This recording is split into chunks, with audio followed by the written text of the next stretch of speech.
más una fotografía aquí de libro, ¿no? De manera que vean el margen izquierdo.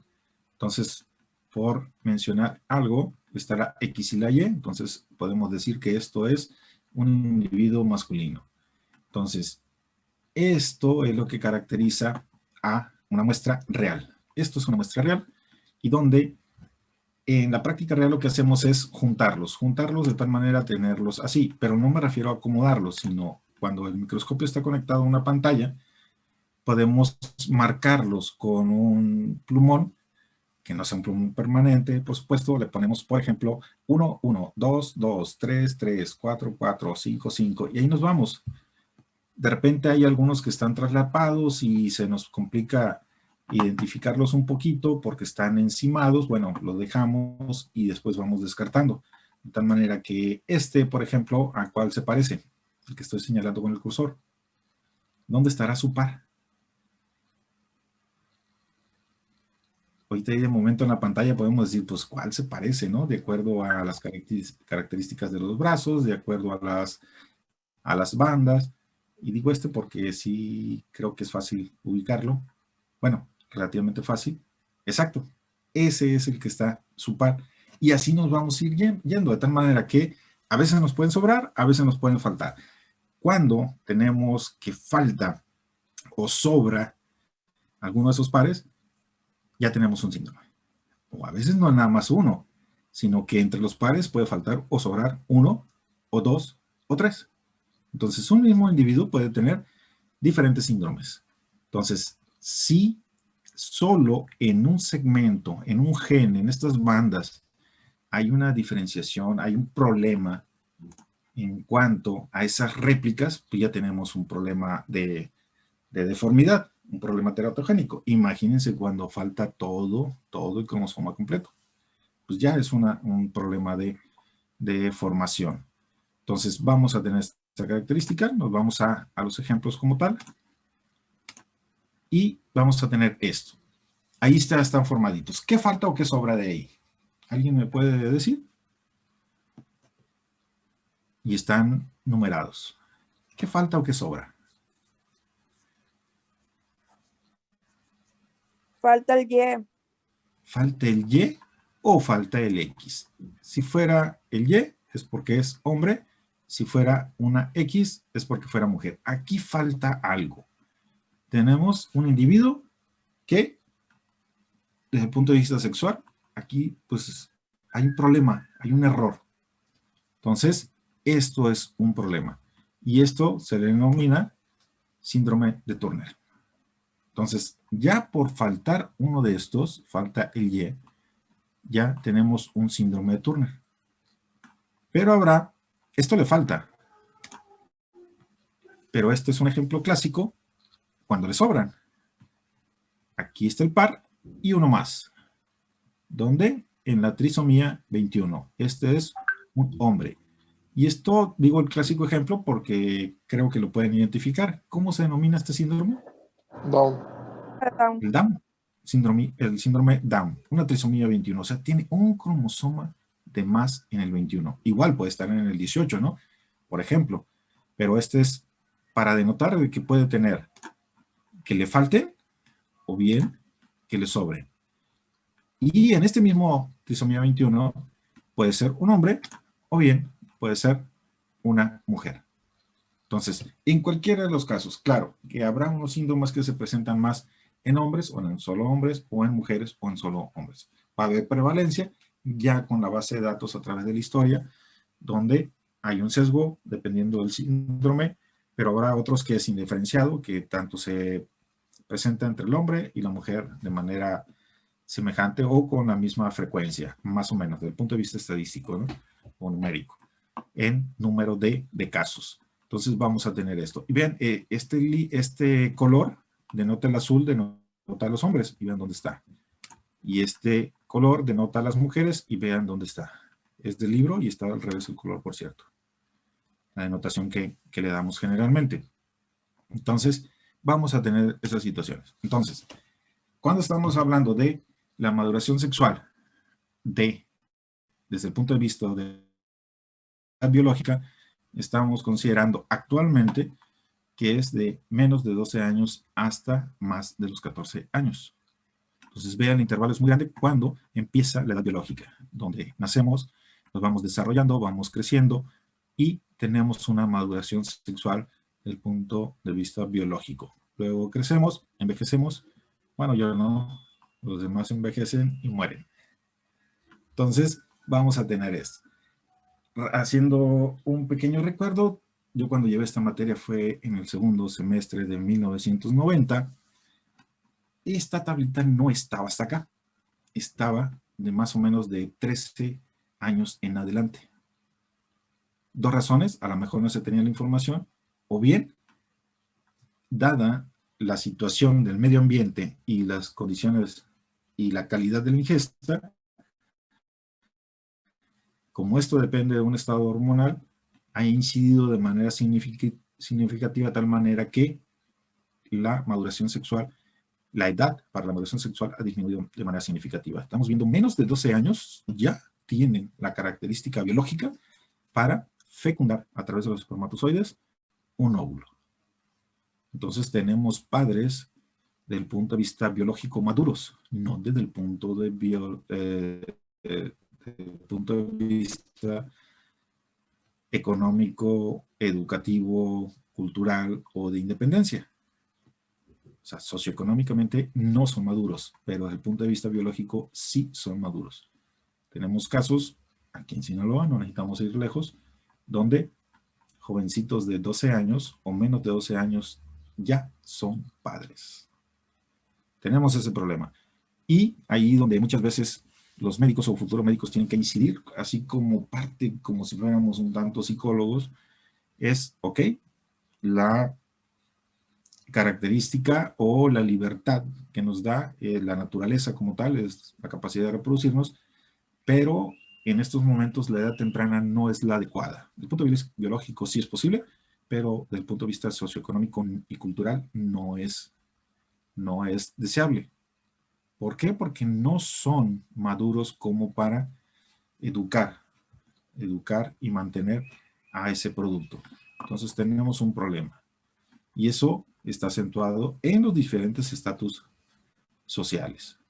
Los estatus sociales de baja economía se ven más, los de una clase social alta se ocultan más, pero sí existe esto.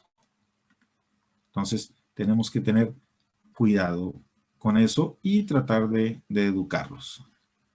Y sobre todo aquellos que, bueno, yo en lo personal tengo hijas y un hijo. Entonces trato de enseñarles todo esto y conducirlos de manera correcta a que sean maduros desde el punto de vista cultural, económico, social. Aunque ya saben que desde el punto de vista biológico ya son muy, muy maduros desde hace tiempo. Entonces, vemos que la espermatogénesis es esto. Es una cascada, decíamos, de la maduración de las células como tal, que partimos desde la espermatogonia hasta formar de manera estructural los espermatozoides. Entonces, la formación de los espermatozoides es continuo. O sea, llega esto a la maduración sexual y empezamos a producir espermatozoides constantemente, diariamente. Estas células van migrando desde la capa basal en los testículos hasta formar desde las células hasta la espermiogénesis. Y luego un espermatozoide bien estructurado. Está la espermátide y luego está el espermatozoide. Entonces, esto que está aquí, desde la espermatogonia, un espermatocito primario, luego secundario, luego primario, por el secundario es cuando ya hay una división meiótica, luego hay otra segunda división meiótica, por eso se llama secundario, están las espermatides y este se transforma, se desarrolla y madura hasta un espermatozoide. Y vean que el producto de cada espermátide es un espermatozoide, es otro espermatozoide. De ese otro par, uno lleva Y y otro X, es un espermatozoide y es otro espermatozoide. Hago esta denotación porque cuando veamos ovogénesis no va a ser igual, va a ser muy diferente. Entonces, por eso es que hago énfasis en que de manera estructural tenemos el espermatocito, va evolucionando, va desarrollándose, llega al espermátide y cuando se da la espermiogénesis, llega a formar un espermatozoide. Y luego otro, y luego otro, y luego otro. Con características en uno de los cromosomas diferentes, que uno es X y el otro es Y. ¿De acuerdo? Entonces, se va dividiendo, se va formando y tenemos un producto. Y cada división, al final de cuentas, va a ser un espermatozoide. Eso en el masculino. Entonces, ¿qué va sucediendo aquí? ¿Cómo se va dando esa parte? Entonces, tenemos el desarrollo general de llegar desde la célula hasta el espermatozoide. Entonces, vamos a ver que esta espermatogonia, vean la característica general de una célula, que por ahí lo vieron ustedes estaban en otro grupo. Entonces, por ahí en algún momento vieron los organelos y vean la característica, tenemos el retículo de Golgi o el aparato de Golgi, tenemos el núcleo, tenemos el citoplasma, todo esto azulito es el citoplasma, la membrana que cubre a la célula, esa capa lipídica con sus respectivos componentes, entonces lipídicos, y tenemos un pequeño flagelito, un cilio. Entonces, es la característica general de unas células y donde denominamos las más representativas y necesarias. En el desarrollo de esa espermatogonia vamos a tener lo siguiente, que ese aparato de Golgi o retículo de Golgi, esa vesícula acrosómica se adhiere, se está adhiriendo al núcleo. Entonces, se van adhiriendo, se van pegando, se van avecindando, y luego también se va alineando de tal manera que este flagelo que está separado, que inicialmente podemos denominarlo como cilio, se va alineando. Y luego, como que se va a unir a un centriolo, aparte de los otros organelos. Luego entonces, está el acrosoma. Este acrosoma, vean que se expande en el núcleo, en la mitad media del núcleo, se expande y está la parte central. Entonces, hay una migración, hay un movimiento hacia la formación de un flagelo como tal, o sea, la cola de lo que va a ser el espermatozoide. Y luego entonces, este núcleo, vean que es cubierto, y luego empieza una polarización. O sea, se va formando, se va estructurando el flagelo. Siempre que tenemos el acrosoma en el núcleo, en la parte opuesta va a estar el flagelo. Y luego el citoplasma empieza a diferenciarse. La estructura como tal del citoplasma va cambiando un poco, va siendo desplazado y formando una polaridad o una línea, donde a esa línea donde está el centriolo proximal, o le denominamos ya el centriolo proximal, se van a unir las mitocondrias.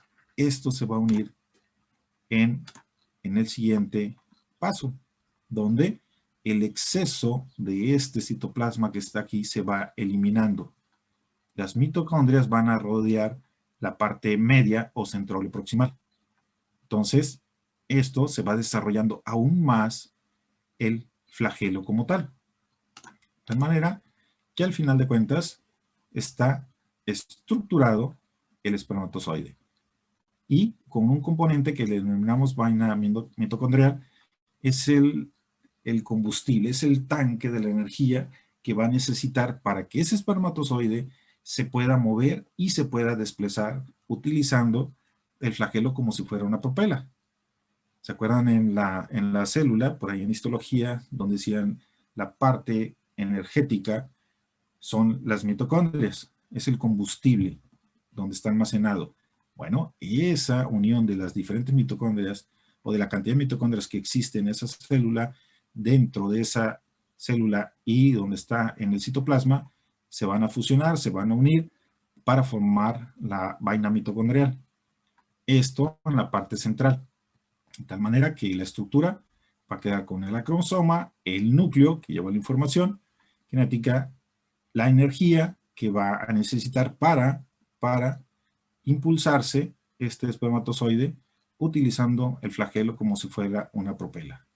Entonces, esta es la transformación que va a suceder desde una célula sencilla, pero germinal, hasta formar un espermatozoide como tal. Entonces, tenemos una estructura. Esa estructura como tal se puede diferenciar o caracterizar de diferentes maneras. Por ejemplo, si vemos el texto del lado izquierdo, vamos a ver que tiene el acrosoma. En la parte superior decimos, si lo vemos de manera vertical, la parte superior del espermatozoide.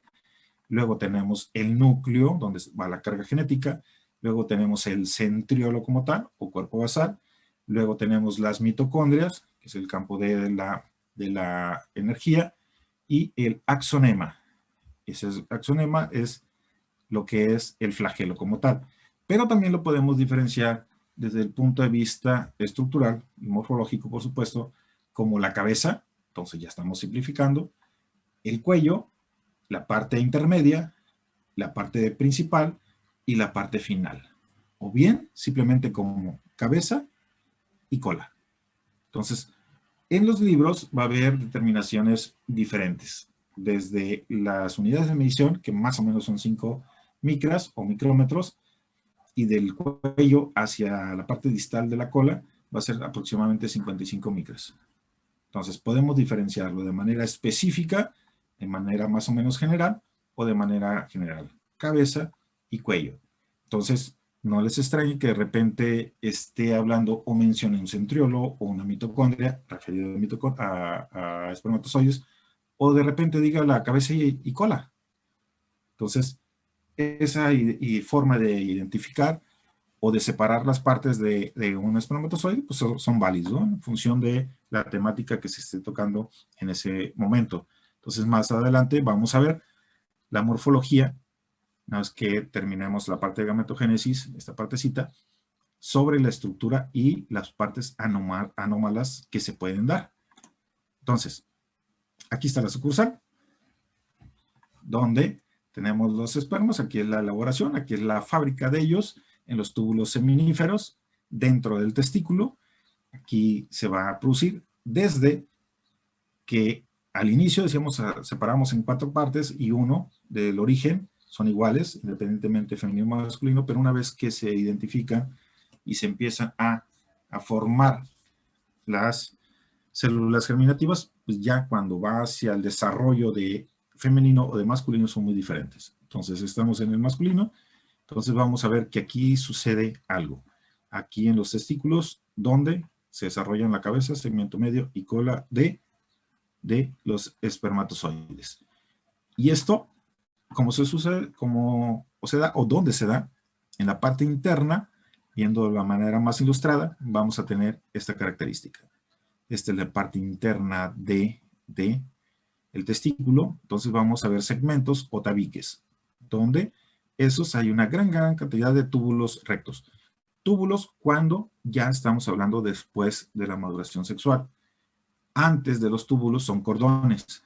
O sea, están las células ahí, pero no están maduras todavía. Entonces, todavía no se están produciendo los espermatozoides. Una vez que llega la maduración sexual, entonces se empieza a madurar esas células germinativas y luego se forman esos túbulos, donde dentro de esos túbulos van a estar los espermatozoides ya como tal.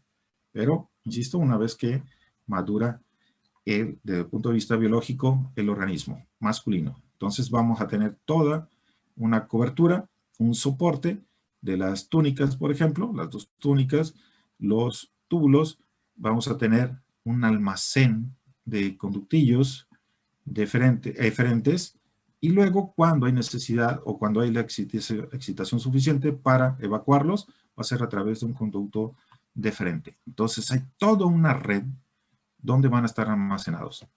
Una vez que llega la maduración, ahí en el epidimo van a estar los espermatozoides almacenados como tal, van a estar latentes, van a estar como dormiditos. ¿Cuándo se van a despertar? Cuando haya un pulso, de tal manera que hay una excitación y se ve la necesidad de evacuar esa zona por el conducto deferente. Porque hay un estímulo y hay la posibilidad de ir a dar un óvulo. Entonces, el útero va envejeciendo y va hasta que fallece. Ahí es cuando termina esta producción de los espermatozoides. Es continua una vez que inicia la maduración sexual desde el punto de vista biológico, ¿no?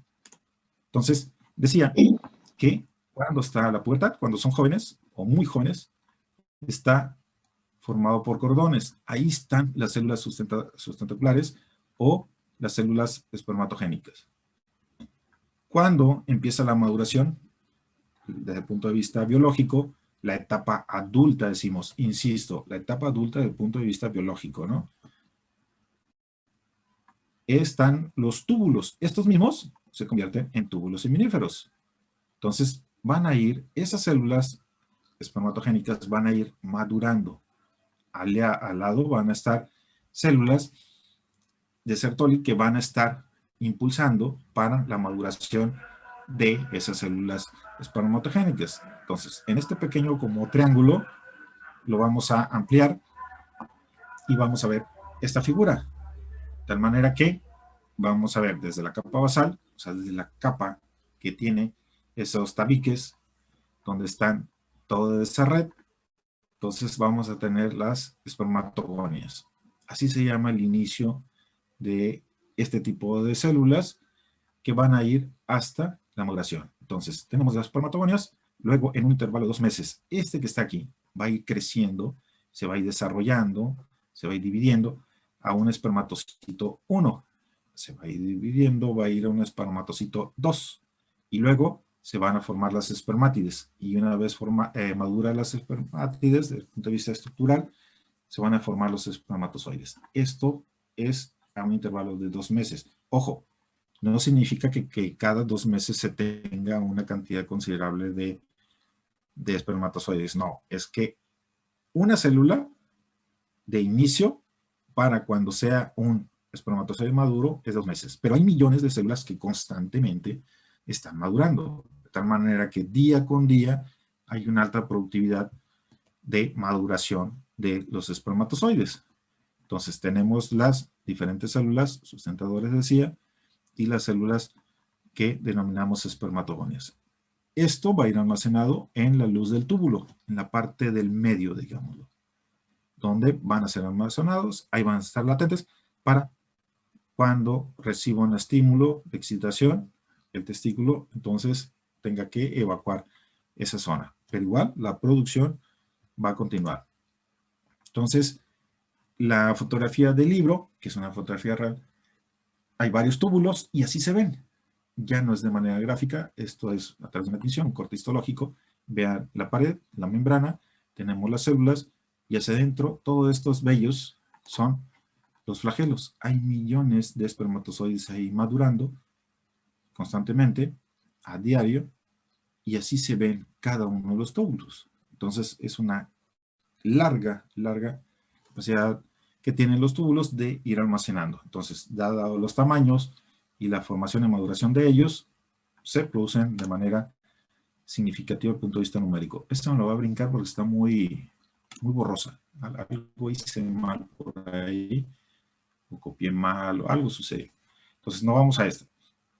Entonces, este es el resumen al final de cuentas. ¿Se acuerdan que decíamos de la división, donde se dan las meiosis, donde se van estructurando, donde se van dividiendo y van a formar un espermatozoide como tal? Ahora, viéndolo de manera más general, tenemos las células que hicimos anteriormente, donde están las espermatogonias, hay la división mitótica y se va generando los espermatocitos primarios, hay otra división o una segunda división y luego se van formando hacia las espermátides y luego los espermatozoides. Entonces, hay una migración en términos de desarrollo y de estructura hacia la luz del túbulo. Entonces, esto se va a dar en esta parte que lo vamos a encontrar en los testículos. Estos testículos que van a estar formados de túbulos seminíferos. Y ahí va a estar el epididimo para luego almacenar,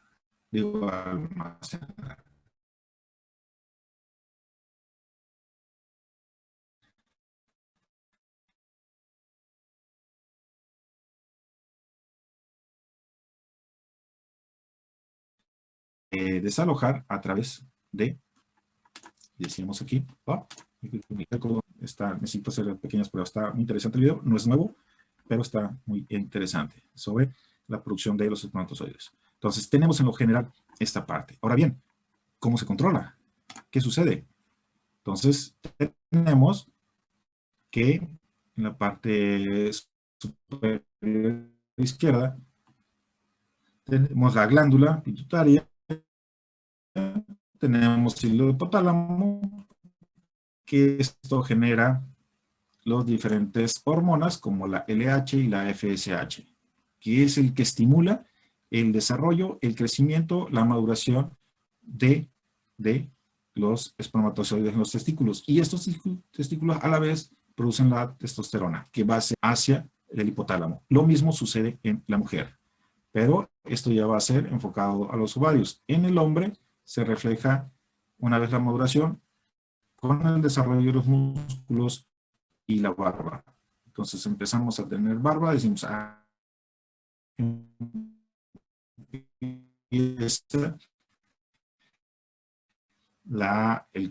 producidos por los ovarios, y eso se plasma o se expresa en el crecimiento de los senos y en la aparición del ciclo menstrual. Ahí es donde inicia. Entonces, ¿cómo se controla? A través de la hormona corónica humana. Esto manda o actúa sobre la hipófisis, estimulando las dos hormonas. Estas dos hormonas van a ser los que van a controlar a través de las diferentes células a los testículos. Esas células que están ahí produciéndose, ¿quién van a ser encargadas de que se desarrollen, que se produzcan, que maduran, que crezcan como tal, hasta llegar a un espermatozoide? Va a ser a través de la LH y la FSH, la hormona luteinizante y la hormona folículo estimulante.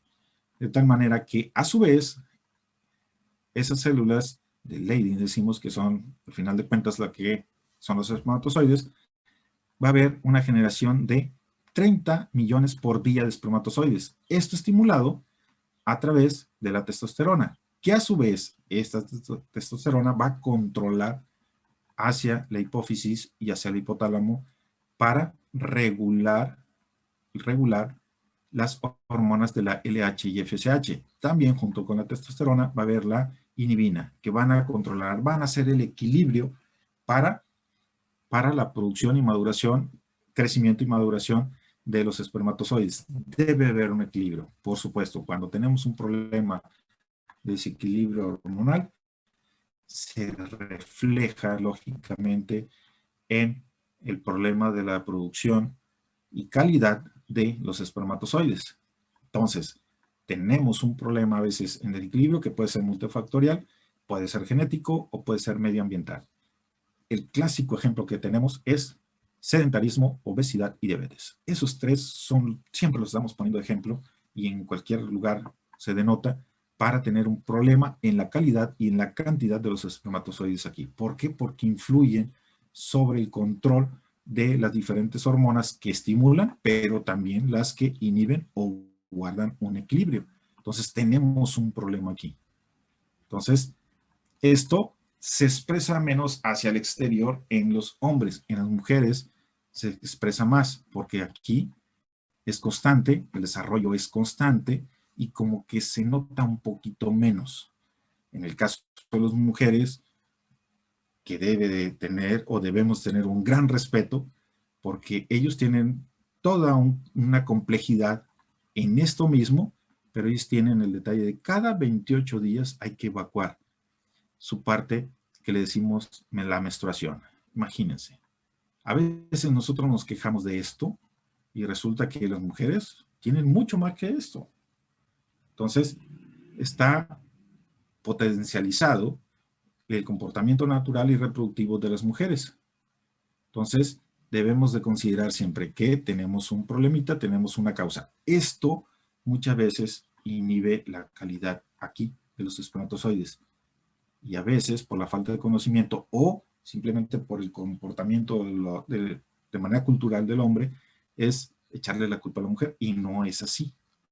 Muchas veces es acá. Tenemos este problema, tenemos este problemita que está acá. ¿Sí? Entonces, hay que aceptarlo. No es siempre el problema de la mujer. Muchas veces estamos acá de este lado. Entonces, tareas. 2 tareas. Lógicamente martes, miércoles, jueves, hasta el jueves antes de la medianoche. Son las fases de mitosis y meiosis y explicar la producción y comportamiento de hormonas de la mujer. Esto es en no más de 2 cuartillas cada una, escritas a lápiz o pluma. No es de copiar y pegar y enviármela. No. Quien envíe de esa forma no cuenta. Solo cuenta escrito a mano y lo van a enviar. ¿Sí, César? ¿Esto viene específicamente en algún libro, en el Langman o en el Arteaga? No. Viene en cualquier libro en biología, cualquiera. Vienen los libros de biología molecular, vienen los libros de genética y vienen los libros de biología general. Nada más si ven en la de biología general, nada más que sea para la especie humana. Nada más, eso sí les encargo. Pero es algo muy sencillito, viene en muchos libros. Muchos libros. ¿Sí, Mariana? ¿Cómo es a mano? ¿Tiene que ser en hoja blanca o Puede la ser en libreta hoja puede ser? reciclada, puede ser en hoja reciclada, no hay ningún problema, porque le van a tomar una foto y me lo van a enviar a un correo que se llama gablop05@hotmail. Igual, se lo puede enviar a su jefe de grupo para que se lo reenvíen y no tenga ningún problema que se puedan equivocar. Gracias. Joshua, ¿sí? ¿Corrales? Yo tengo una duda sobre la testosterona, que si también estimula a las células de Sertoli. Sí, aquí. Aquí, solo la testosterona se genera acá en los testículos. Es al revés. Este LH y FSH va a estimular a los testículos para que estos generen la testosterona y este va a ser el que estimule o continúe el desarrollo de los espermatozoides. Y a su vez va a incidir sobre la hipófisis y sobre el hipotálamo para controlar, que no haya un exceso de estos dos que están acá. Va a ser el control, va a inhibir. ¿Sí? Va a ser el que guarde el equilibrio. Sí, ya, Okay, Gypsy. Gypsy, así se pronuncia. Le quería preguntar que, sí, es Gypsy. Le quería preguntar que si tiene algún problema en que las tareas escritas a mano tengan alguna pluma de color o plumones o algo así. No, no hay ningún problema, nada más que se vea, Okay. que lo pueda leer, que yo lo pueda leer. Le toman una Vale, foto gracias. o lo escanean y lo envían al correo. En la denotación que le van a dar es primer apellido, segundo apellido, nombre, grupo, y le pueden poner tarea 1, tarea 2. O bien, le pueden poner mitosis o fases de mitosis y meiosis, o bien, en la segunda, para que no esté muy largo, pueden ponerle nada más comportamiento hormonal. O sea, que haga referencia a hormonal y el otro que haga referencia a mitosis y meiosis. Con esos dos yo ya los identifico. Ojo, de repente están peleados con los apellidos. El orden de los apellidos procura poner el primero, el que está en control escolar. El primer apellido va primero siempre, porque luego ponen el segundo al inicio y le ponen el nombre y ya andamos buscando, bueno, y este no existe, ok, no hizo la tarea. Y después me encuentro que pusieron al revés o no pusieron el primer apellido. Si están peleados, pues es cuestión muy personal de cada quien, pero aquí no. Aquí van a poner el primer apellido, ¿sí? Es el que van a poner como tal. Entonces, ¿dudas sobre la tarea? Va a ser el mismo correo de aquí en adelante. No vamos a estar cambiando. Y va a ser la misma forma. Apellido, primer apellido, segundo apellido, nombre, grupo, en este caso nada más 214, y ya, mitosis, meiosis o comportamiento hormonal. Y con eso, pues ya lo voy a poder ubicar con suma facilidad. Y debo ubicar porque estoy hablando de más de 200 alumnos al mismo tiempo, ¿no? O sea, no son los únicos de ustedes. Entonces, al mismo correo van a entrar muchas tareas. y necesito ir ubicándolos para el momento de estarlos revisando de uno por uno. Les encargo que revisen las fotografías o el escaneado antes de enviármelo. Puede ser en JPG, puede ser en PDF, no hay ningún problema, el que sea, pero que sean legibles, que no sean borrosas o que no las alcance a leer. Necesitamos ver por qué, por lo regular, yo